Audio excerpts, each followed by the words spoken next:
Ophthalmic products are sterilized solution, suspension or ointments used for installation into eyes. सबको पता है ये किस किस फॉर्म में होते हैं, इन ड्रॉप्स फॉर्म में होते हैं, लोशन फॉर्म में होते हैं, suspension as we earlier said in ointment forms, ठीक है। और अब जो आ रहे हैं कॉन्टेक्ट लेंसेज आ रहे हैं और ऑप्थेल्मिक इंसर्ट्स जिसको हम लोग ऑक्यूसर्ट्स भी बोलते हैं, ठीक है। So what are the ideal characteristics for ophthalmic products? They should be sterilized, free from pyrogen particulate matter, should be isotonic, and pH is equal to lacrimal fluid pH. और lacrimal fluid की pH क्या होती है हमारी? 7.4. 7.4. It should have optimum viscosity and use proper preservative for storage. Now let us discuss one by one. Sterilize means these are sterilized by using autoclaving, by bacteria proof filters or bactericidal additions. जो bacteria usually जो bacterias that causes eye infection, इसमें जो सबसे ज्यादा आपका harmful bacteria है that is Pseudomonas, ठीक है। This will also cause loss of vision. बाकी बैक्टीरियाज जो आपको दिख रहे हैं दीज आर ऑल्सो हार्मफुल, जैसे स्टेफेलोकोकस है आपका, प्रोटीएज है, बेसिलस है, लेकिन जो सबसे ज्यादा हार्मफुल है that is Pseudomonas bacteria. Next is foreign particles. Foreign particles का मतलब जैसे मैंने आपको हमेशा बताया कि आप लोग वाइट और ब्लैक बैकग्राउंड में आप देखते हो पार्टिकल्स, तो आप इन्फ्लेम्ड आई है, जो आपकी आई पहले से इन्फ्लेमेशन है जिसमें is sensitive to that particulate matter. तो presence of these foreign particles में cause discomfort to your eyes, epithelium आपकी स्वेल हो सकती है या पैथोजेनिक इन्वेजन्स हो सकते हैं। So clarification of these particles is necessary or mandatory for ophthalmic solution. तो उसके लिए हम क्या करते हैं, जो हमारी ophthalmic solutions है they should be must be filtered by using these methods like microporous plastic filter, sintered glass filter, smooth filters, or you can use ultra fine state of medicaments in the suspension. ultra fine state of medicaments का मतलब है कि आप जो suspension में जो particle size use कर रहे हो, क्योंकि सस्पेंशन है तो सॉलिड पार्टिकल्स होंगे, तो जो आप उनका पार्टिकल साइज है वो छोटा कर दो, बहुत स्मॉल कर दो। आगे जब हम फॉर्मुलेशन ऑफ सस्पेंशन पढ़ेंगे तो मैं आपको बताऊंगी कि पार्टिकल साइज कितना होना चाहिए, ठीक है। Next is these are formulation considerations while formulating a ophthalmic preparation. आपको क्या क्या चीजें ध्यान में रखनी है जब आप फॉर्मुलेशन बना रहे हो, ठीक है। फर्स्ट इज स्टर्लिटी, उसकी आपको ध्यान में रखनी है। नेक्स्ट इज आपको उसके फॉरेन पार्टिकल्स से फ्री होना चाहिए। Next is isotonicity and pH, because अगर आपकी फॉर्मुलेशन आइसोटोनिसिटी नहीं होगी मीन्स उसमें अनफेवरेबल ऑस्मोटिक प्रेशर पीएच होगा, दैट विल कॉज इरिटेशन और डिस्कम्फर्ट टू योर आईज। और जो पीएच है आपके, क्योंकि जैसे मैंने आपको बताया जो पीएच है आपकी 7.4 पीएच है आपके टेयर्स की, तो द सोल्यूशन और द ड्रॉप्स और द फॉर्मुलेशन और the ophthalmic product should have isotonicity as that of your lacrimal fluid, okay, because discomfort in your eyes is caused due to if आपका solution ज़्यादा concentrated है, जो आप ophthalmic solution या आप use कर रहे हो वो ज़्यादा concentrated है या highly buffered solution यूज़ कर रहे हो, और जो आपकी physical और chemical nature है वो आपकी preservative और medicament की favorable नहीं है, ठीक है। Next is viscosity. Viscosity is for, जैसे हम लोगों ने बताया कि हम लोग लोशंस यूज करते हैं या ऑइंटमेंट्स हम लोग यूज करते हैं या जेल्स हम लोग यूज करते हैं, तो उसमें हम लोग थिकनिंग एजेंट्स डालते हैं, ठीक है। टू क्यों डालते हैं हम लोग thickening agents? To prolong the contact with eyes and therapeutic response. आप अपनी, क्योंकि आई ड्रॉप्स की डिसएडवांटेज क्या होती है, हम लोग आंखों में डालते हैं वो आधी तो हमारी ऐसे ही चली जाती है, तो वो कई बार क्या होता है थेरेप्यूटिक एफिकेसी मेंटेन नहीं कर पाते, उसके लिए हम लोग थिकनिंग एजेंट्स डालते हैं, जैसे आपको दिख रहा है हाइप्रोमिलॉज, पीवीए वगैरह हम लोग डालते हैं, और ये आपके क्या करते हैं, आपके कांटेक्ट को आइज के साथ इंक्रीज करते हैं। और थिकनिंग एजेंट कौन से होने चाहिए, एज उनकी क्या क्या डिजायरेबल प्रॉपर्टीज होनी चाहिए, easy to filter, easy to sterilise, compatible, should have optimum refractive index. और ये विस्कोसिटी एजेंट्स जो हैं आपकी या थिकनिंग एजेंट्स है that are not used for eye drops. Next are preservatives. Preservatives जो होते हैं आपके यूजली जो हम लोग सिंगल डोज कंटेनर्स होते हैं, एक आपके मल्टीपल डोज कंटेनर्स होते हैं। तो जो मल्टीपल डोज कंटेनर्स होते हैं उनमें हम लोग प्रिजर्वेटिव्स ऐड करते हैं, सिंगल डोज कंटेनर्स में यूजली हम लोग प्रिजर्वेटिव्स नहीं ऐड करते हैं। फिर से उनकी आइडियल प्रॉपर्टीज क्या होनी चाहिए, स्टेबल होने चाहिए, हार्मलेस होने चाहिए, कंपैटिबल होने चाहिए, रैपिडली इफेक्टिव होने चाहिए।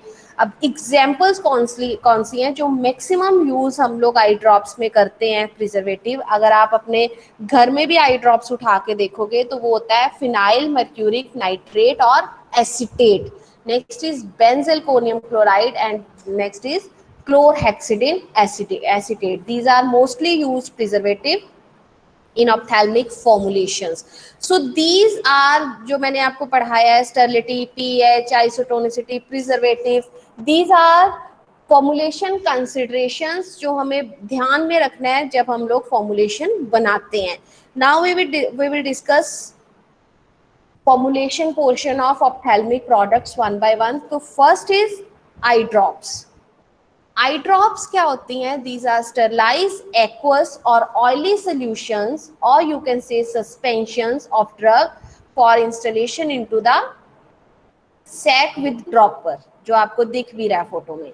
दीज आर यूज्ड फॉर, कहाँ कहाँ आप यूज करते हो? जब आपको माइटोटिक माइड्रेटिक प्रॉब्लम है, डायग्नोस्टिक के लिए हमें कई बार क्या होता है कि हमें एनलार्जमेंट ऑफ आई चाहिए होती है, तो हम लोग यूज करते हैं एंटीसेप्टिक, एंटी इन्फ्लामेटरी या फिर anesthetic. Next is formulation.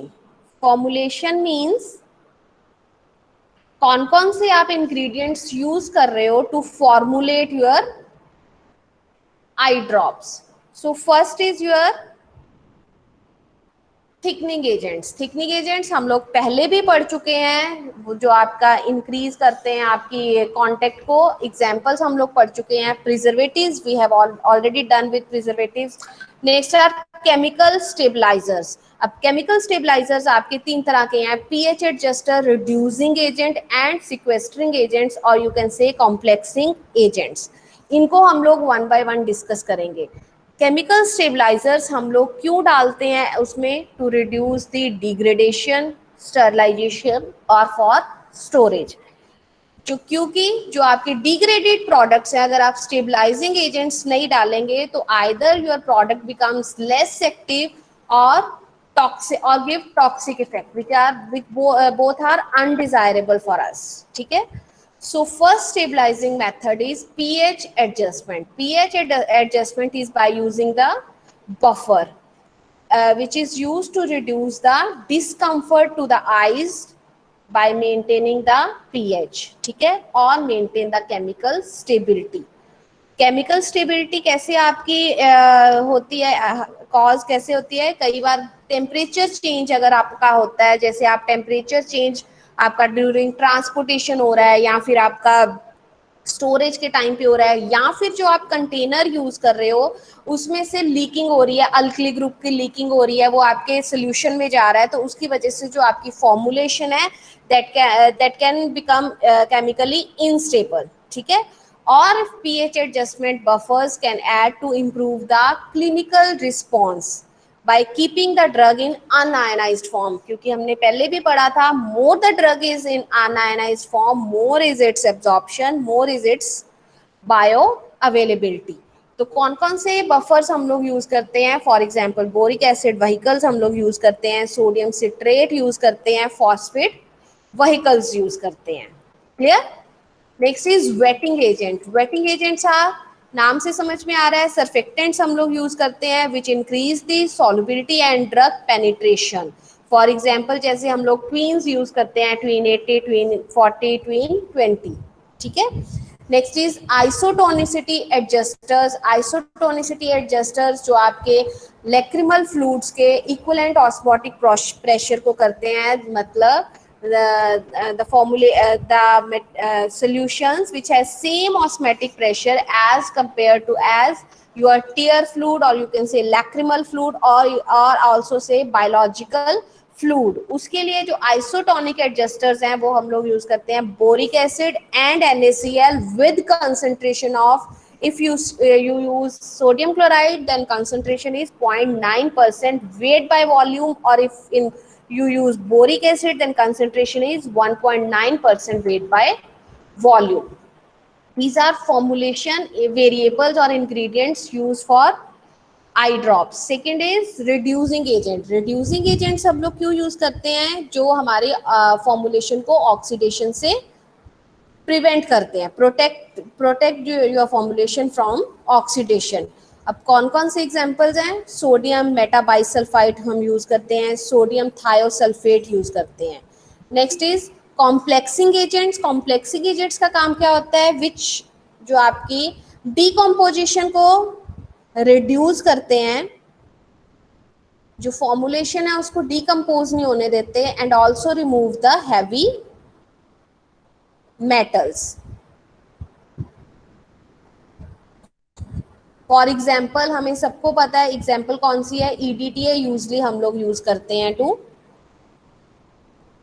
For complexing agents. Now is ये थे आपके इंग्रेडिएंट्स. हम लोग कौन कौन से इंग्रेडिएंट्स यूज कर रहे हैं फॉर्मुलेशन में.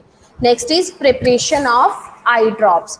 कौन कौन से मेथड्स हैं to prepare the eye drops. जब आपके पास सारे इंग्रेडिएंट्स आ गए, अब आप उसको फॉर्मुलेट कैसे करोगे, प्रिपेयर कैसे करोगे, आप उसको डेवलप कैसे करोगे. तो development of eye drops. So first method is preparation of bactericidal or